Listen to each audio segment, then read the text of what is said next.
மிதுன ராசி நண்பர்கள் கிட்டத்தட்ட ஒரு சைக்காலஜிஸ்ட் மாதிரி மாறக்கூடிய ஒரு பிராப்தம் உண்டாகிறதுன்னு எடுத்துக்கலாம். அசாத்தியமான வெற்றி. ராகு எப்போ போய் 9ஆம் இடத்துக்கு உட்கார போகிறாரோ அப்போ தான் இவங்கெல்லாம் ஃப்ளைட்டே ஏறுவாங்க. ராகு கேத்துக்கள் ரெண்டுமே சாதகமாக இருக்கா அப்படின்னு கேட்டால் மிதுனத்துக்கு 100% சாதகமாகவே இருக்குன்னு சொல்லணும். ஃபேமிலி முக்கியம், அதுக்கப்புறம் மற்ற விஷயங்கள்லாம். அது ஒரு சின்ன சஞ்சலம், சின்ன ஒரு பிரச்சனை, அதுக்கப்புறம் வெற்றி. ஏன் சஞ்சலம்? ராகு வந்து உட்கார்றாரு.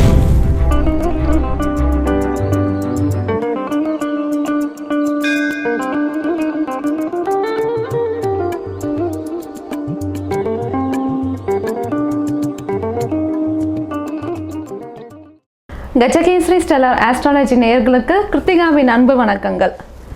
இப்போ நான் முக்கியமான ஒரு பயிற்சி பற்றி பார்க்க போகிறோம். அதாவது சாயா கிரகம் அப்படின்ற சொல்லக்கூடிய ராகு கேது பயிற்சி பற்றி பார்க்க போகிறோம். பொதுவாகவே இந்த சாயா கிரகம் அப்படின்னாவே ஒரு கெடுதல் நடக்குமோ கெட்டது நடக்குமோன்ற ஒரு பின்பம் எல்லாருக்குமே இருக்குது.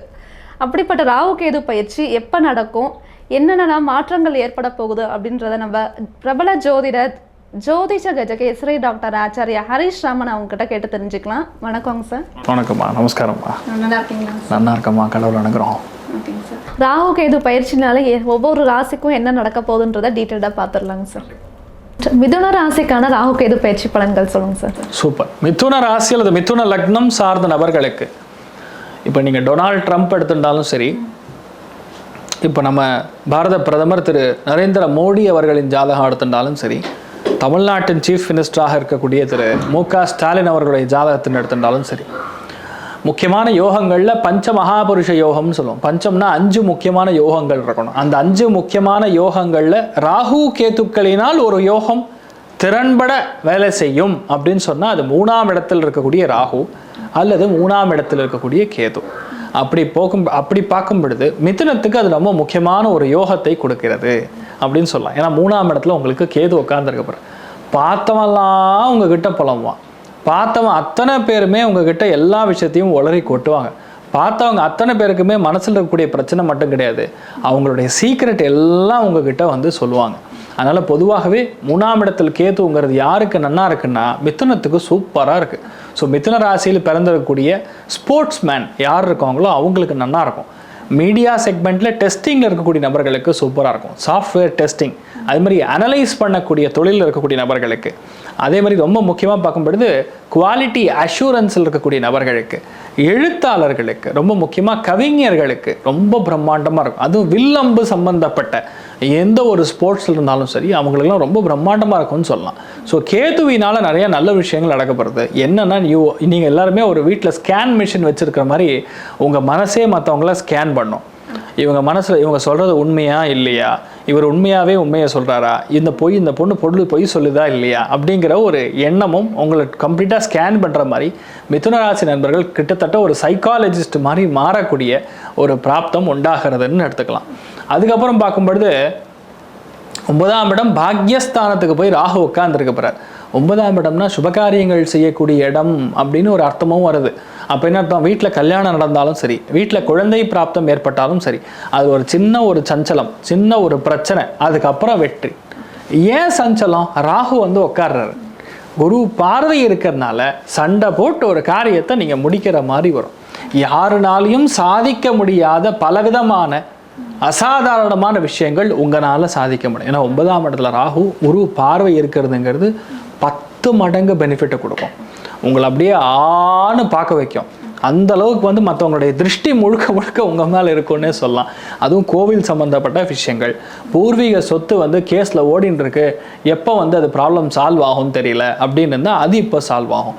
குரு பார்வை இருக்கிறனால உங்களுக்கு மிகப்பெரிய வெற்றியை கொடுக்கும். நிறைய பேருக்கு அடிவயிறு ஆசன வாயு பிரச்சனைகளாக இருந்துட்டோம்னா அது இப்போ சரியாகும். நிறைய பேருக்கு பைல்ஸ்னால, நிறைய பேருக்கு ஃபிஸ்டுலானாலலாம் கொஞ்சம் பிரச்சனை பண்ணுவாங்க, அதெல்லாம் சரியாயிடும். அடுத்தது நிறைய பேருக்கு ஹெரிடிட்டரியாக இருக்கக்கூடிய மருந்து மாத்திரைகள் பிரச்சனைகள் இருந்தால் அது இப்போ சரியாகும். கோர்ட்டுக்கு போய் நீங்க நின்று உங்களுக்கு எதிராக தான் தீர்ப்பு வரப்போறதுன்னு டிசைட் பண்ணி அட்வொகேட்டே உங்களுக்கு சொல்லிடுவாரு. லாஸ்ட் மொமெண்ட்ல குருவுடைய பார்வை ராகு மேல இருக்கிறனால அந்த ஜட்ஜுக்கு உங்களை பார்த்தோன்னே அப்படியே டக்குன்னு மனசு மாறும். அப்போ உங்களுக்கு சாதகமான தீர்ப்பு ஏற்படும். அந்த சுவாமி கோவிலே வந்து உங்ககிட்ட தாங்க, கோவிலே கும்பாபிஷேகம் நீங்கள் தான் எடுத்து பண்ண போகிறீங்க. அசாத்தியமான வெற்றி. ராகு எப்போ போய் 9ஆம் இடத்துக்கு உட்கார போகிறாரோ அப்போ தான் இவங்கெல்லாம் ஃப்ளைட்டே ஏறுவாங்க. ஸ்பான்சர்ட் பை த கம்பெனி அப்படின்னு சொல்லுவோம். அதனால் இதெல்லாம் பெரிய விஷயம்.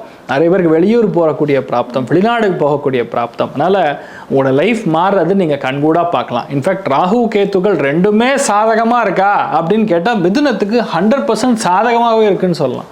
One of the best times உங்களுக்குலாம். அதனால் பார்த்துக்க வேண்டியது என்னன்னு பார்த்தா இஎன்டி தொந்தரவுகள், நரம்பு பாதிப்பு, சின்ன சின்ன நரம்பு பாதிப்பு, இளைய சகோதரன் சகோதரிய வாழ்க்கையில் இருக்கக்கூடிய பிரச்சனை உங்கள் மனசை லைட்டாக அசைச்சு பார்க்கும். அது மட்டும் பார்த்துக்கணும். இப்போ என்னென்னா ரொம்ப அதிகமாக உடம்பை வளைக்கிறது, யோகாசனத்தின் மேலே ரொம்ப இன்ட்ரெஸ்ட் ஜாஸ்தியாக இருக்கிறது, ஆன்மீகத்தில் பற்று ஜாஸ்தியாக இருக்கிறது, நான் போய் ஆழ்தினை தியானம் பண்ண போகிறேன் அப்படின்னு சொல்லி பெரிய ஒரு என்ன சொல்லலாம், ஒரு மலைக்கு மேலே போய் உட்காந்துக்கிறது, இந்த மாதிரி சேட்டைகள்லாம் பண்ணுவீங்க. ஃபேமிலி முக்கியம், அதுக்கப்புறம் மற்ற விஷயங்கள்லாம். ஸோ மிதுனத்தில் இருக்கிறவங்களுக்கு ரொம்ப நல்லா இருக்குன்னே சொல்லலாம். சந்தோஷமும் சரி, பொருளாதார ஏறமும் சரி, எப்படி பார்த்தாலும் 85% நல்லா இருக்குமா? மிதுனத்துக்கு 85% நல்லா இருக்குன்னு சொல்லிட்டீங்க. அவங்களுக்கான பரிகாரங்கள் என்னங்க சார்? சரி, 3ஆம் இடத்துல உட்காரக்கூடிய கேது வந்து சில பிரச்சனைகளை கொடுக்கும். எப்படின்னா சகோதர சகோதரிகளை பிரிக்கும், மாமனாருடைய ஹெல்த்தில் கை வைக்கும், மாமனாரை கொஞ்சம் பிரிக்கக்கூடிய வாய்ப்புகள், இந்த மாதிரி சில பிரச்சனைகள்லாம் இருக்குது. அக்கம் பக்கத்து வீட்டாருடன் சில பிரச்சனைகள், வேற்று மொழி அல்லது வேற்று மதம் அல்லது வேற்று ஜாதியினர் மூலியமாக சின்ன சின்ன சஞ்சலங்கள் இதெல்லாம் கொடுக்கும். அதை எப்படி நம்ம உடைக்கிறது அப்படின்னு பார்த்தா முக்கியமான வழிபாடுகளில் ஹேரம்ப கணபதி வழிபாடு பண்ணால் நல்ல மாற்றத்தை கொடுக்கும். அவ்வளோதாம்மா. ராகு கேது பயிற்சிக்கான பலன்கள் மேஷம் டு மீனம் வரை ஒவ்வொரு கேள்விக்குமே ரொம்ப நிறுத்தி நிதானமாக தெளிவான பதிலை கொடுத்தீங்க சார். ரொம்ப நன்றி. நமஸ்காரம். இந்த ராகு கேது பயிற்சி பதிவை பார்த்து நம்ம சேனல் நேயர்கள் அத்தனை பேருமே பலன்கள் அடைஞ்சிருப்பீங்கன்னு நினைக்கிறேன். கண்டிப்பாக எல்லாருமே நல்லா இருப்பீங்க. வணக்கம். இந்த ஒரு ராகு கேது பயிற்சிக்கு அப்புறம் நிறைய நல்ல மாற்றங்கள் உங்கள் லைஃப்பில் ஏற்படணும்னு சொல்லி அத்தனை பேருக்குமே ஸ்ரீமத் ராகவேந்தருடைய அனுகிரகம், ஸ்ரீமத் வியாசராஜருடைய அனுகிரகம் எப்பவுமே இருக்கணும்னு சொல்லி சர்வே ஜனா சுகினோ பவந்து சமஸ்த சன்மங்களானி பவந்தோனு குண்வந்து ததாஸ்து. நன்றி, வணக்கம். இது போன்ற தில பலன்கள், வார பலன்கள், மாத பலன்கள் தெரிஞ்சு கொள்ள இந்த சேனலை சப்ஸ்கிரைப் பண்ணுங்கள், பெல் பட்டன் ப்ரெஸ் பண்ண